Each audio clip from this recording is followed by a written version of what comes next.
Hi all, Ernest അക്കാഡമിയുടെ മറ്റൊരു വീഡിയോയിലേക്ക് സ്വാഗതം. നമ്മൾ ഇന്ന് വന്നിരിക്കുന്നത് ഒരു നോട്ടിഫിക്കേഷൻ അപ്ഡേറ്റുമായിട്ടാണ്. പ്രത്യേകിച്ചും കേന്ദ്ര സർക്കാരിലേക്കാണ് ഈ ഒരു നോട്ടിഫിക്കേഷൻ വന്നിരിക്കുന്നത്. അതായത് NIELIT എന്ന് പറയുന്ന national institute of electronics and IT എന്ന് പറയുന്ന സ്ഥാപനത്തിലേക്ക് കേന്ദ്ര IT മന്ത്രാലയത്തിന്റെ കീഴിലാണ് ഈ ഒരു സ്ഥാപനം വരുന്നത്. ഇതൊരു ഓട്ടോണമസ് ഇൻസ്റ്റിറ്റ്യൂഷൻ ആണ്. ഇതിലേക്ക് വിളിച്ചിരിക്കുന്നത് സയന്റിഫിക് അസിസ്റ്റന്റ് എന്ന് പറയുന്നൊരു തസ്തികയിലേക്കാണ് വിളിച്ചിരിക്കുന്നത്. ഇതിന് യോഗ്യത എന്ന് പറയുന്നത് BTech, BE അല്ലെങ്കിൽ MSc യോഗ്യതയുള്ളവരെയാണ് വിളിച്ചിരിക്കുന്നത്. ഇതിൽ ഏതൊക്കെ ക്രൈറ്റീരിയയിൽ ഈ വിഷയത്തിൽ യോഗ്യതയുള്ളവരാണ് എന്ന് എടുത്തു പറയുന്നുണ്ട്. അത് നമുക്ക് ഏതൊക്കെയാണെന്ന് നോക്കാം. ആദ്യമായിട്ട് electronics and communication, electronics and telecommunication, computer science, computer network and security, software system and information technology, electrical, informatics, ഇത്രയും വിഷയങ്ങളിൽ ഈ പറയുന്ന പോലെ BE, BTech അല്ലെങ്കിൽ MSc ബിരുദമുള്ളവരെയാണ് ഈ ഒരു തസ്തികയ്ക്ക് വേണ്ടി കൺസിഡർ ചെയ്യുന്നത്. ഇനിയും ഇതിൽ എത്ര വേക്കൻസി ഉണ്ട് എന്നുള്ളതാണ്. മൊത്തം 78 വേക്കൻസികളാണ് ഈ ഒരു തസ്തികയിലേക്ക് ആത്യന്തികമായിട്ട് ഉള്ളത്. ഇനിയും ഇതിന് അപേക്ഷിക്കുവാനുള്ള ജനറൽ കാറ്റഗറിയുടെ പ്രായപരിധി എന്ന് പറഞ്ഞാൽ 30 വയസ്സ് വരെയാണ്. മാക്സിമം ഏജ് 30 വയസ്സ് വരെ ആയിരിക്കും. ഇനി ഇതിൻ്റെ റിക്രൂട്ട്മെന്റ് പ്രോസസ് പറഞ്ഞാൽ ഡയറക്റ്റായിട്ട് ടെസ്റ്റ് നടത്തി തന്നെയാണ് ഇവിടെ റിക്രൂട്ട് ചെയ്യുന്നതെന്ന് പറയുന്നുണ്ട്. ആ ടെസ്റ്റ് ഒബ്ജക്റ്റീവ് ടൈപ്പ് ക്വസ്റ്റ്യൻ ആണ് എന്നും ഇതിൽ പറയുന്നതായിട്ട് നമുക്ക് കാണാൻ പറ്റും. ഇനിയും ഇതിന് അപേക്ഷിക്കാനുള്ള ഡേറ്റ് വളരെ ക്രൂഷ്യലാണ്. ഇതിന് അവസാന ഡേറ്റ് എന്ന് പറയുന്നത്, ഇത് അപേക്ഷിക്കാനുള്ള അവസാന ഡേറ്റ് എന്ന് പറഞ്ഞാൽ 18/3/2025 വരെയാണ് ഇതിന് അപേക്ഷിക്കാനുള്ള അവസാന തീയതി.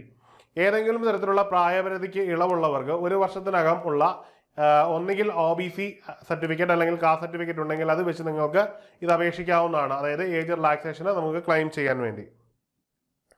ഇനിയും എന്തൊക്കെ ക്രൈറ്റീരിയകളാണ് ഇതിനകത്ത് ഉള്ളത് എന്നുള്ളത് നമുക്ക് വിശദമായിട്ട് നോക്കാം. എങ്ങനെയാണ് ഇതിൻ്റെ എക്സാമിനേഷൻ പാറ്റേൺ എന്നുള്ളതാണ്. ആദ്യമായിട്ട് സ്കീം ഓഫ് റൈറ്റിംഗ് എക്സാമിനേഷൻ ആണ് നമ്മൾ നോക്കുന്നത്. ഇതിൽ ആദ്യമായിട്ട് റിട്ടൺ എക്സാമിനേഷൻ എന്ന് പറഞ്ഞാൽ ഒബ്ജക്റ്റീവ് OMR ടൈപ്പ് ആയിരിക്കും. അതിൽ പ്രധാനമായിട്ടും 3 മണിക്കൂറായിരിക്കും ഉണ്ടാവുക, എക്സാമിനേഷൻ്റെ ടൈം ഉണ്ടാവുക എന്നുള്ളതാണ്. ഇതിൽ മൊത്തം 120 ഒബ്ജക്റ്റീവ് ടൈപ്പ് ക്വസ്റ്റ്യൻസ് ആയിരിക്കും. അത് 65% ക്വസ്റ്റ്യൻസും ടെക്നിക്കൽ ഏരിയയിൽ നിന്നുള്ളതായിരിക്കും. ബാക്കി 35% ജനറൽ ഏരിയയിൽ നിന്നുള്ളതുമായിരിക്കും. വളരെ ഇമ്പോർട്ടൻ്റ് ആയിട്ടുള്ള കാര്യമാണ്. അതായത് 65 ക്വസ്റ്റ്യൻസ് ടെക്നിക്കൽ ഏരിയയിൽ നിന്നും 35% ക്വസ്റ്റ്യനുകൾ ജനറൽ ഏരിയയിൽ നിന്നും ഉള്ളതാണ്. ഇനിയും ഇതിൽ ജനറൽ ഏരിയ എന്നതുകൊണ്ട് ഇവിടെ കൺസിഡർ ചെയ്യുന്നത് logical analytical reasoning capabilities, quantitative and quantitative abilities, general awareness, aptitude, ഇത്രയും കാര്യങ്ങളാണ് ഇവിടെ ജനറൽ എന്ന് പറയുന്ന ഈ ഒരു 35% കൺസിഡർ ചെയ്യുന്നത്. ഇനിയും stream wise syllabus for written examination for post scientific assistance available. അതായത് നിങ്ങൾ കൺസിഡർ ചെയ്യുമ്പോൾ നിങ്ങൾ ഓരോ വ്യത്യസ്തങ്ങളായുള്ള സ്ട്രീമിലേക്കാണ് ഇത് വിളിച്ചിരിക്കുന്നത് എന്നതുകൊണ്ട് തന്നെ നിങ്ങൾ അപേക്ഷിക്കുമ്പോൾ പറയുന്ന ആ ഒരു ഡീറ്റെയിൽഡ് സിലബസ്, അതായത് നിങ്ങളുടെ 65% ഡീറ്റെയിൽഡ് സിലബസ് കിട്ടുന്നതിന് വേണ്ടി നിങ്ങൾ ഈ ഒരു വെബ്സൈറ്റിൽ നിങ്ങൾക്ക് കയറിയാൽ കൃത്യമായിട്ട് അവൈലബിൾ ആയിരിക്കും. അതായത് recruitment.delhi.nielt.gov.in എന്ന് പറയുന്ന സൈറ്റിൽ കയറിയാൽ നിങ്ങൾക്ക് ഇതിൻ്റെ വിശദ വിവരങ്ങൾ ലഭിക്കുന്നതായിരിക്കും. ഇനിയും സെലക്ഷൻ പ്രോസസ് എങ്ങനെയാണെന്നുള്ളതാണ്. ഓൾറെഡി റിട്ടേൺ എക്സാമിനേഷൻ ഉണ്ടായിരിക്കും.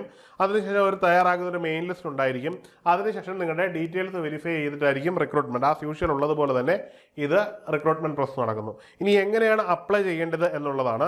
ഇതിനു വേണ്ടി അപേക്ഷിക്കുവാൻ ഒറ്റ മെത്തേഡേ ഉള്ളത്, ഓൺലൈനാണ്. ഓഫ്ലൈൻ ആയിട്ടുള്ള അപേക്ഷ സാധ്യമല്ല. അതുകൊണ്ട് തന്നെ കാൻഡിഡേറ്റ് ഞാൻ നേരത്തെ പറഞ്ഞ വെബ്സൈറ്റ്, അതായത് റിക്രൂട്ട്മെന്റ് ഡൽഹി NIELT.gov.in എന്ന് പറയുന്ന സൈറ്റിലേക്ക് കയറിയിട്ട് 17/2/2025 മുതൽ 18/3/2025 അകം, അതായത് 5:30 മുമ്പ്, വൈകുന്നേരം 5:30 നമുക്ക് അപേക്ഷിക്കാവുന്നതാണ്. ഈ ഒരു പ്രൊസീജിയറാണ് ഇതിന് നമ്മൾ പാലിക്കേണ്ടത്. ഇനി ഇതിന് അപേക്ഷാ ഫീസ് എന്ന് പറഞ്ഞു കഴിഞ്ഞാൽ SC, ST, PWD, physically weaker, woman candidate എന്നീ വിഭാഗങ്ങൾക്ക് ഫീസ് ഇല്ല എന്ന് നമുക്ക് കാണാൻ കഴിയും. എന്നാൽ ജനറൽ ആൻഡ് അതർ OBC പോലുള്ള വിഭാഗത്തിന് ഫീസ് ഉണ്ട്. 800 രൂപ ഫീസായിട്ട് അടയ്ക്കേണ്ടതാണ് എന്ന് പറയുന്നുണ്ട്. അതായത് 800 രൂപ മാത്രമായിരിക്കില്ല, ചിലപ്പോൾ GST കൂടി അതിന് ബാധകമായിരിക്കും. നിങ്ങൾ ആ വിൻഡോയിൽ കയറുമ്പോൾ മാത്രമാണ്. അതായത് നമുക്ക് ഏതൊക്കെ മെത്തേഡിൽ ഉപയോഗിക്കാമോ ആ മെത്തേഡിലൊക്കെ, അതായത് ഓൺലൈൻ ഡിജിറ്റൽ പ്ലാറ്റ്ഫോമുകളൊക്കെ ഉപയോഗിച്ച് നിങ്ങൾക്ക് ഇത് അടയ്ക്കാൻ പറ്റുന്നതാണ്. അപ്പം എല്ലാവരും നിർദ്ദിഷ്ട യോഗ്യതയുള്ള എല്ലാവരും ഈ ഒരു പോസ്റ്റിലേക്ക് അപേക്ഷിക്കുക. വളരെയധികം കാത്തിരുന്ന് വന്നിരിക്കുന്ന ഒരു തസ്തികയാണ്. അത്യാവശ്യം നല്ല ടഫ്നെസ് ഉള്ള എക്സാമിനേഷൻ തന്നെയായിരിക്കും. നല്ല ഉയർന്ന സാലറി സ്കെയിലുള്ള ഒരു തസ്തിക കൂടിയാണ് എന്നുള്ളത് വളരെ പ്രധാനപ്പെട്ട ഒരു കാര്യമാണ്. അതുകൊണ്ട് തന്നെ നല്ല നിലവാരത്തിൽ പ്രിപ്പയർ ചെയ്ത് തന്നെ ഇപ്പോൾ ഈ പരീക്ഷയ്ക്ക് തയ്യാറെടുക്കുക. അപ്പം ഈ വീഡിയോയുമായിട്ട് ബന്ധപ്പെട്ട് എന്തെങ്കിലും തരത്തിലുള്ള സംശയങ്ങളോ ഡൗട്ടുകളോ ഉണ്ടെങ്കിൽ നിങ്ങൾക്ക് താഴെ കാണുന്ന ഗൂഗിൾ ഫോം ഫില്ല് ചെയ്യാവുന്നതാണ്. മറ്റൊരു വീഡിയോയുമായി നമുക്ക് കാണാം. Good bye.